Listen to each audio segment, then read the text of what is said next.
Hello, नमस्कार दोस्तों। एक कहानी बताना चाहती हूँ आज। सत्ययुग में एक राजा थे। राजा का नाम था अम्ब। वो बहुत ही सत्यनिष्ठ और न्यायप्रिय राजा थे। उनके दरबार में बहुत जनता, बहुत उनकी प्रजा बहुत सुख से रहती थी। उनका न्याय बहुत ही अच्छा था और अपने प्रजा का सुख दुख का बहुत ख्याल रखते थे। और उनकी पत्नी का नाम था आम्बली। आम्बली और राजा दोनों ही, आम्बली बहुत ही सत्यव्रता पत्नीव्रता और सद्गुण संपन्न थी, माने गुणों की खान जैसे कहते। उनके दो छोटे छोटे पुत्र थे। बड़े पुत्र का नाम था सरोवर और छोटे पुत्र का नाम था नीर। वो लोग बहुत सुख से रहते थे। उनकी इतनी धर्म की वो थी, धर्मपरायण इतने राजा थे कि एक बार ऐसा हुआ, जब इंद्र अपनी सभा में बैठे हुए थे, अचानक उनका सिंहासन डोल उठा। तो सिंहासन डोलने पे इंद्र भगवान तो चिंतित हो जाते हैं कि ऐसा कौन धर्मपरायण पृथ्वी पर प्रकट हो गया, ब्रह्मांड में ऐसा कौन आ गया धर्मपरायण जिसकी वजह से मेरा सिंहासन डोल गया। तो और अगर ये ऐसे ही धर्म की वजह से धर्मात्मा और ऐसा है तो वो मेरा सिंहासन भी छीन सकता है मेरे से। तब उन्होंने विश्वामित्र को बुलाया और उनसे अपने व्यथा सुनाई। उन्होंने बताया कि एक राजा है, वो उनका नाम अम्ब राजा है और उनके राज्य में सब प्रजा सुखी। बहुत ही धर्मनिष्ठ राजा है, धर्मपरायण राजा है और दानवीर हर तरफ से वो गुण संपन्न है। तो इंद्रदेव और विश्वामित्र उनकी परीक्षा लेने के लिए वेश बदल के, साधु का वेश धारण करके राजा के दरबार में उपस्थित हुए। तो तब दरबार में जब गेट आके और नहीं उस राज्य में आए और वहाँ भीख मांगने लगे, तो राज्य में सब कहने लगे ये क्या कर रहे हैं साधु महात्मा जी, आप लोग, आप समुद्र किनारे आके भूत की मांग कर रहे हैं, आप सीधे राजा के दरबार पे जाइए, हमारे राजा तो बहुत महान दानी है। तो बोले ठीक है, हमें पथ बता दीजिए, हम वहीं जाते हैं। फिर दोनों साधु राज दरबार पे पहुँचे और जैसे ही वहाँ दरबान से कहा, दरबान ने जाके राजा को बोला, राजा ने तुरंत उन्हें अंदर बुलाया और उनका बहुत आदर सत्कार किया, उन्हें अंदर बुलाया और खुद अपना सिंहासन उन्हें दिया। बोला आप इन पे बैठिए और बताइए आप कैसे हमारे यहाँ पधारे। हमारा तो बहुत सौभाग्य है कि आप जैसे दिव्य पुरुष हमारे यहाँ आए हैं, आप तो पहुँचे हुए महात्मा लगते हैं। पर तब साधु रूप धरे इंद्र और विश्वामित्र ने बोला कि हम तो आपके यहाँ कुछ मांगने आए थे थोड़ा बहुत, और परंतु जब आपने हमें सिंहासन दिया और हमारे मन में भी थोड़ा सा हृदय परिवर्तन हुआ। हमें लगा कि हम तो जंगलों में रहते हैं, भीख मांगकर अपना गुजारा करते हैं, वही हमारे लिए वो होता है, हीरा मोती सोना चांदी हमारे लिए कोई काम का नहीं। परंतु जब आप आगे से बढ़ के अपने सिंहासन पे हमें बिठाया, हमको सिंहासन दिया, तो हमारे मन में आया कि अब हम राजा बन के भी देखते हैं। तो इसलिए हम आपसे कुछ छोटी मोटी नहीं राज्य मांगते आपका, आप हमें राज्य दें। राजा ने 2 मिनट के लिए भी चिंता नहीं की और बोला ठीक है महात्मा, आप आज से ये राज आपका हुआ, हम आपकी प्रजा है और हम अब प्रजा रूप में रहें। परंतु इन्होंने उनकी और परीक्षा लेनी थी। उन्होंने बोला नहीं, प्रजा नहीं, अगर आप यहाँ रहोगे राजन तो कोई भी हमें राजा मानेगा नहीं। आपसे हमारे, अब आपको ही सब राजा मानेंगे, आपको ही सम्मान देंगे, हमारा कोई सम्मान नहीं करेगा। तो इसलिए आपको राज्य छोड़ के जाना पड़ेगा, और वो भी साधारण वस्त्रों में और एक ही वस्त्र में जो आप पहने होंगे, कुछ आप लेके जा नहीं सकते। राजा बोले ये क्या कह रहे हैं आप, मैं अपने लिए तो नहीं, परंतु मेरी पत्नी है और मेरी छोटे छोटे बच्चे हैं, मैं उनको लेके कहाँ भटकूंगा। तो सास बोले ठीक है, अगर आप इस बात को नहीं मानते हैं तो फिर हम लोग सोचते हैं आपने दान नहीं किया, हम चले जाते हैं। राजा बोले नहीं नहीं, ऐसा मत करिए, ठीक है आपने जैसा कहा है, कल सुबह तक हम अपना राज्य छोड़ के अब हम चले जाएंगे, अब आपका राज्य है। फिर वो जब दरबार महल में लौटे तो रानी तुरंत आई, बोली महाराज आप इससे उदास क्यों हैं और क्या बात है। तब राजा ने किसी तरह उनको सारा वृत्तांत बताया कि अब मैं क्या करूं। तो रानी बोली कोई बात नहीं, आपको दान, आपका धर्म था दान देना, आपने दान किया, बहुत अच्छी बात है, ठीक है जैसा है हम अपने यहाँ से छोड़ के चले जाएंगे। तब राजा बोले कि देखो ऐसे वस्त्रों में हम नहीं जा सकते हैं कि उस लोग हमें पहचानेंगे। हमें सबसे पुराने फटे पुराने कपड़े और ऐसे कपड़े इंतजाम करने, उन्हें पहन के हम रात में ही निकलेंगे, क्यों दिन में अगर जाना चाहेंगे दिन के रश में तो हमें प्रजा जाने नहीं देगी। तब अंधेरा होने पर वो चारों लोग दोनों बच्चों को लेके, राजा रानी दोनों बच्चों को लेके अपने राज्य से, महल से निकल गए और धीरे धीरे चलते चलते राज्य से जाने लगे जंगलों से। बहुत दूर चलने के बाद रानी बोली कि हमारे बच्चे थक गए महाराज, कहीं हम विश्राम कर लेते हैं थोड़ी देर, और अंधेरा भी होने को है, अगर कोई जंगल में जानवर आ गया कुछ हुआ तो। राजा बोले नहीं, अभी भी हमारे राज्य की सीमा समाप्त नहीं हुई है, इसलिए हमें आगे चल के जाना है। करते हुए वो रात भर चलते रहे चलते चलते जब भोर होने लगी, सूरज आने उगने लगा, उससे पहले वो अपनी राज्य की सीमा पार करके दूसरे राज्य में पहुंच गए। वहाँ जाने के बाद उन्होंने देखा एक सराय दिखा उन्हें। वहाँ जाके वो वहाँ के जो मालकिन थी, वहाँ की मालकिन थी भटियारन, उससे जाके हाथ जोड़ के प्रार्थना की कि हम बहुत मुसीबत में हैं और हमारे जो छोटे बच्चे हैं, कृपा मुझे कुछ दिन रहने की जगह दे दीजिए, आपकी बहुत कृपा होगी, दया होगी। तो भटियारन बोली अरे ऐसे कैसे दे दूँ, तुम मुसाफिर हो ठीक है, परंतु हम ऐसे तो नहीं, तो अनाथालय तो है नहीं, अनाथ आश्रम नहीं है, सराय है, यहाँ रहने के पैसे लगते हैं, हम ऐसे नहीं रहने देते। तब राजा बोले ठीक है, हम 4 लोग हैं, आप हम चारों को यहाँ कोई काम दे दीजिए, हम आपका काम कर देंगे, उसके बदले में हम यहाँ रहेंगे, खाना पीना और रहना मेरा आप देख लीजिएगा। तो बोले ठीक है।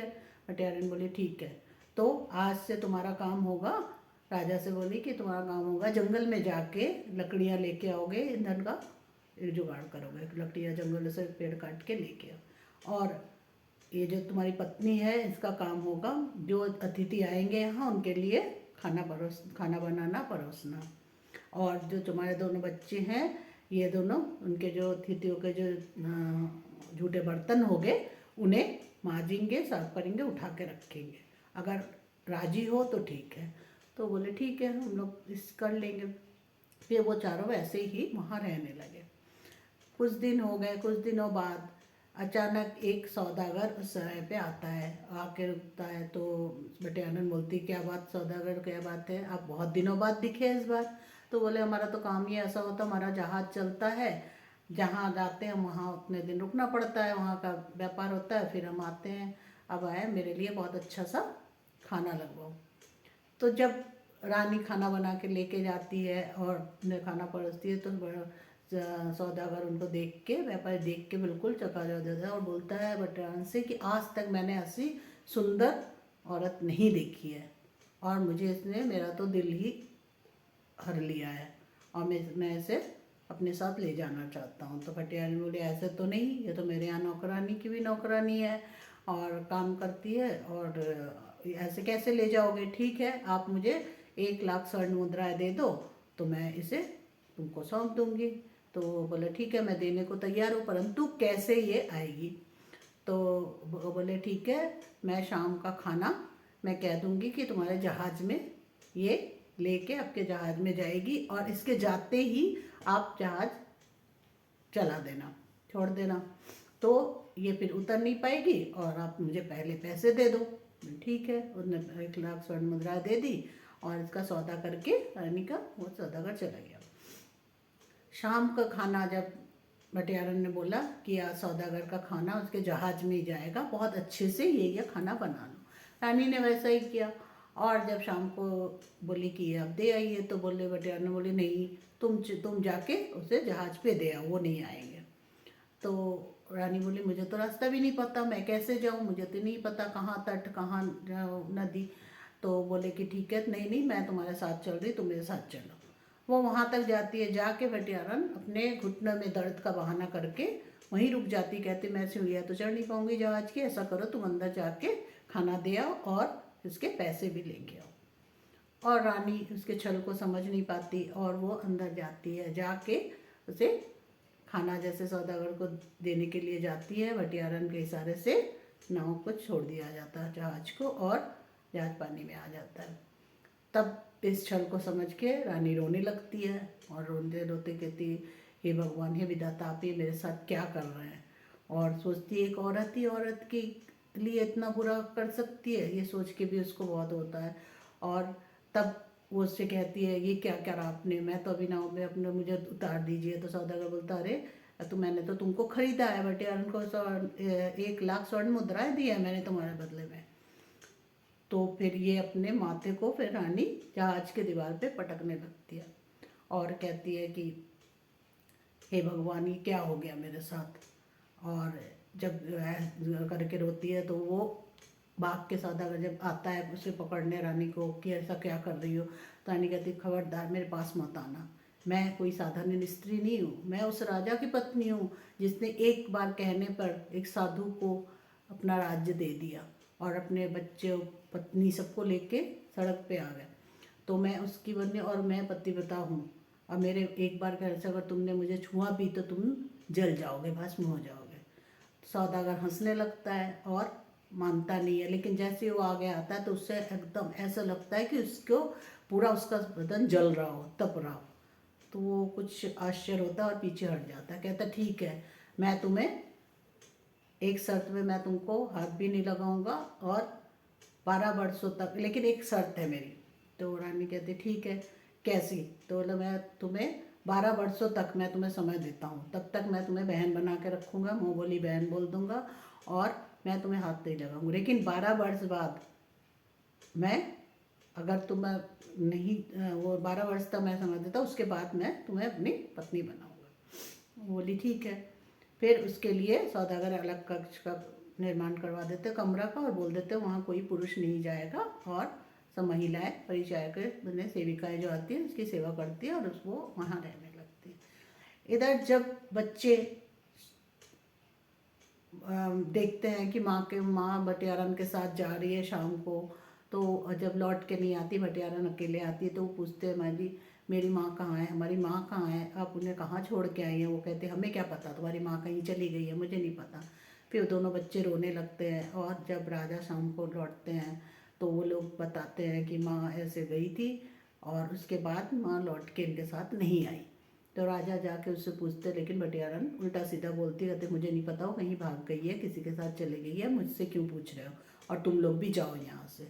तब राजा दुखी होकर दोनों बच्चों को लेके राजा चले जाते जाते जाते जंगल में जाते हुए फिर एक नदी पड़ती है। वो सोचते नदी पार करके मैं उस राज्य की सीमा में दूसरे राज्य की चला जाता हूँ।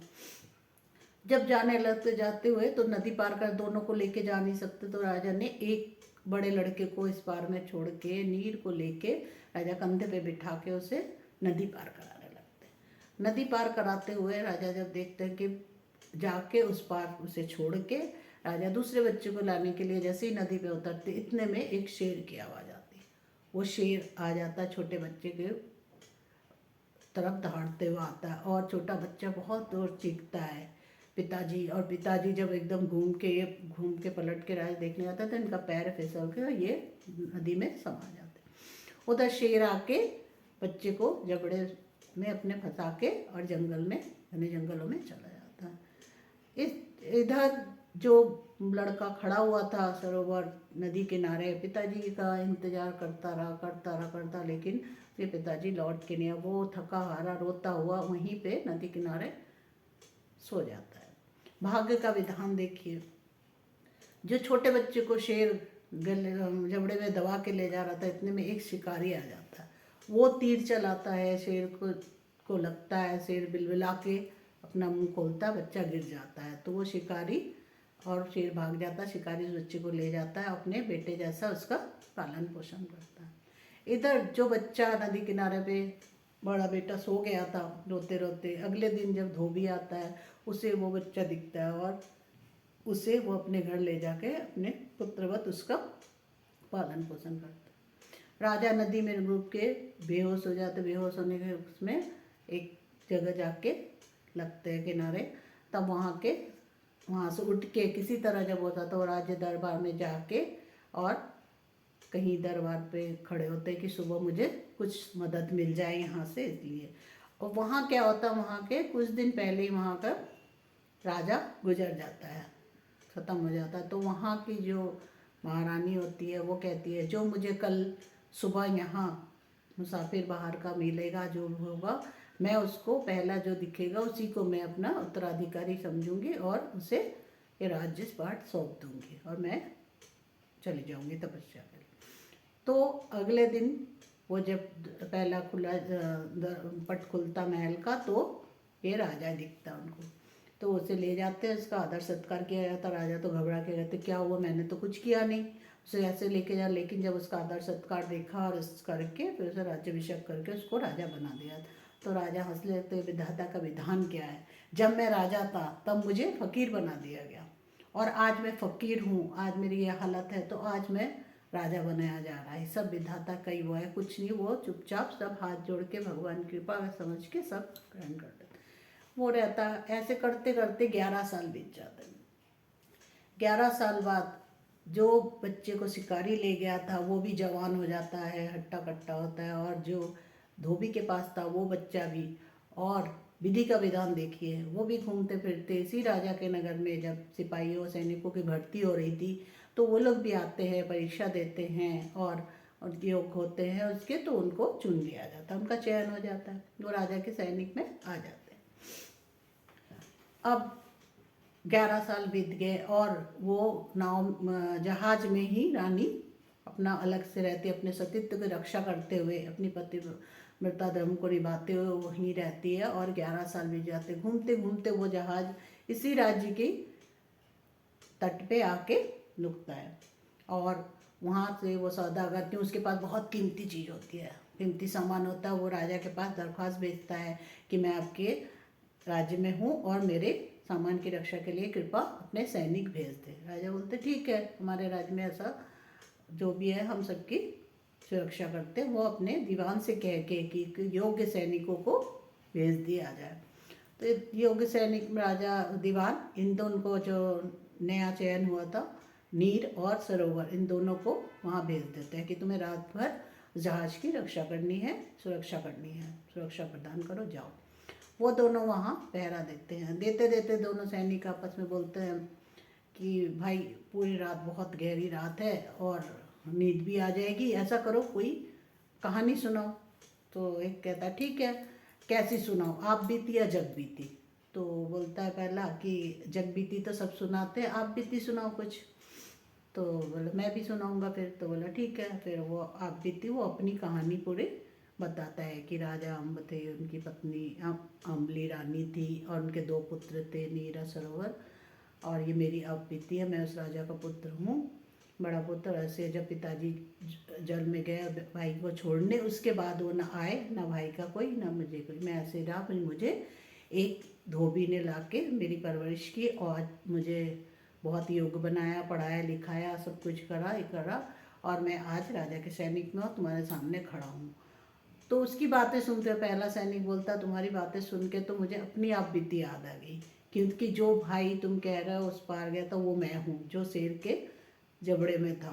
तो इसने बोला ऐसे कैसे? तब उसने अपनी सारी कहानी सुनाई कि शेर ने मुझे दबोच लिया था, फिर एक शिकारी उसी समय आ गया और उसने शेर को भगा के, शेर को घायल करके भगा दिया और मुझे बचा लिया और पूरी परवरिश करी मेरी, और वो सैनिक मैं ही हूँ जो तुम्हारे सामने खड़ा हूँ, वही मैं। ये सब बातें रानी जहाज में से सुन रही थी। जब वो दोनों पहरा दे रहे थे, रानी ये सुन रही थी कि मेरा अब 11 साल 12 साल होने वाले हैं, मैं अपनी इतनी देर तक तो मैंने करी, अब मैं क्या करूं, अब मैं अपने प्राणों की विसर्जन कर दूं, मैं अपना करूं। तो वो कुछ करना ही चाह रही थी, फिर उनकी आवाज़ आई उनको, तो इन्हें सारी कहानी सुनी। सुनते ही रानी को याद हो गया कि ये मेरे ही बच्चे हैं और ये राजा की ही बात कर रहे हैं, मेरे पति की बात कर। फिर वो बोली अगर मैं इस समय कह देती हूँ कि ये मेरे बच्चे हैं और मैं इनके पास जाती हूँ, इनको बुलाती हूँ, तो ये सौदागर उनसे ईर्ष्या ले लेगा, ईर्ष्या करेगा और इनको हत्या करा देगा, इनसे मारपीट करेगा, मार नहीं सकता, तो मेरे लिए मुश्किल हो जाएगा। वो कुछ सोच के ऐसा करती है कि उसे पता चलता है कि इस राज्य के जो राजा है बहुत न्यायप्रिय हैं और बहुत अच्छे। तो वो सोचती है ऐसा हो कि ये वाले जो मामला है, ये बात हमारे वाली बात जो है राजा के दरबार तक पहुंच जाए तो अच्छा होगा। वो करती है सारे अपने वहाँ उस कमरे के वहाँ के जितने भी जहाज के जितने उसके हाथ लगते कीमती सामान उठा उठा के समुद्र में फेंकने लगती है, पानी में फेंकती है। फिर उसके बाद जाके कहती है कि सौदागर तुम तो यहाँ बैठे हो आराम से और तुम्हारे से सारे सामान चोरी हो गया। तो वो कहता है ऐसा हो ही नहीं सकता, राजा के यहाँ से तो सैनिक है पहरे के लिए। तो बोला उन पहरेदारों ने ही तो चोरी करी है, और अब सुबह हो गए, वो चले गए। फिर ये सौदागर एकदम देखता है, अरे यहाँ तो सच में कोई सामान नहीं है। फिर वो राजा के दरबार में जाता है, जब गुहार लगाता है कि अरे महाराज ऐसे कैसे हो गया, आपने जिसको सुरक्षा पे दिया था वही हमारे सामान लेके चले गए, मेरा कीमती सामान, मैं तो लूट गया। राजा बोले ऐसा तो हो ही नहीं सकता, ठीक है मैं अपने दीवान को बुलाता हूँ और देखता हूँ कौन से सैनिक पहरे पे थे, और तुम जो कह रहे हो इस बात का कि प्रमाण है तुम्हारे पास, कोई प्रमाण कैसे बता रहे हो तुम, कैसे ही मुँह से कह दे। बोले नहीं, मेरी पत्नी है जिसने ये देखा है। तो ठीक है, उसे भी बुलाओ तुम और मैं उन सैनिकों को बुलाता हूँ। फिर राजा दीवान को बुला के उन दोनों सैनिकों को बुलवाते हैं। नीर और सरोवर उनके सामने आते हैं। तब इधर ये इसको रानी को भी बुलाता है कि मेरी पत्नी है, पत्नी रूप में परिचय दे के उसको, और कहते हैं इसने देखा है। रानी तब बहुत बड़ा सा घूंघट निकाल के रखती है, और फिर राजा पूछते हैं कि अच्छा आपने इनको चोरी करते हुए देखा है। तो वो सिर हिलाती है कि हाँ। राजा कहता है ऐसे सिर हिलाने से नहीं चलेगा, आपको बयान करना पड़ेगा, सारी बात बतानी पड़ेगी कि क्या हो। तब वो कहते हैं ठीक है महाराज, उससे पहले आप इन्हें सैनिकों से बोलिए कि रात को ये जो कहानी सुना रहे थे वही कहानी सुनाइए।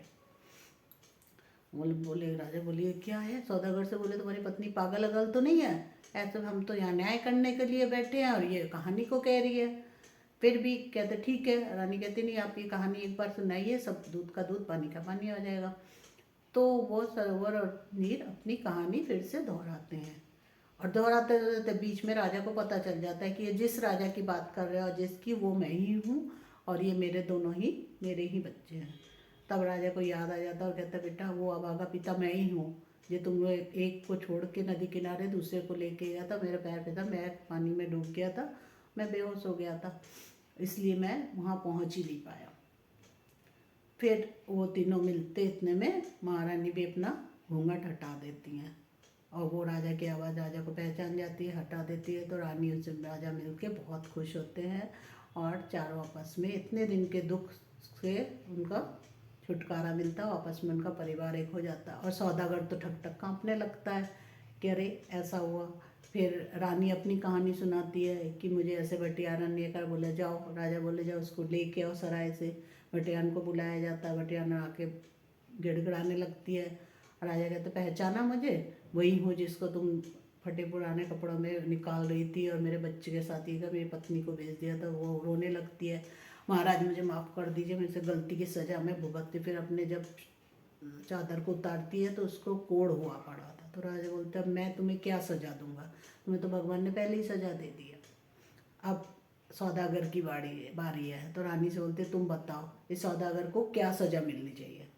रानी बोलती ठीक है, इसने मेरा सौदा किया था, मुझे खरीदा था बटेरान से, परंतु इसने 12 वर्ष तक ना मेरे को छुआ और मुझे बहन बना के रखा था, इसलिए मैं चाहती हूँ कि आप इसे माफ़ कर दें। राजा बोले ठीक है, और उसको छोड़ दिया। बोला ठीक है जाओ।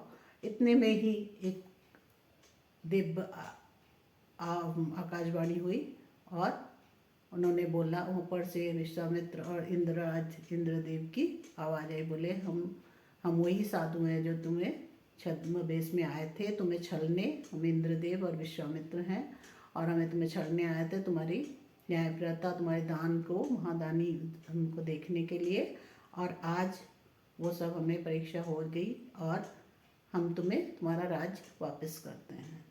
तो महाराज बोले ठीक है, बहुत धन्यवाद करा विधाता को और भगवान का हाथ जोड़ा कि हमें पहले से जैसे हम फिर से मिल गए, और ये राज अपने छोटे बेटे को दे के, और पहले वाला राज अपने बड़े बेटे के नाम करके महाराज और महारानी अपने तपस्या के लिए जंगलों में निकल जाते हैं। बोले अब हमारे लिए बहुत हो गया, दुनियादारी बहुत देख ली, अब हम तपस्या करेंगे और दान धर्म करके अपना जीवन यापन करेंगे। और ये कहानी अच्छी लगी हो तो लाइक करें, शेयर करें, मेरे चैनल को सब्सक्राइब करें। नमस्कार।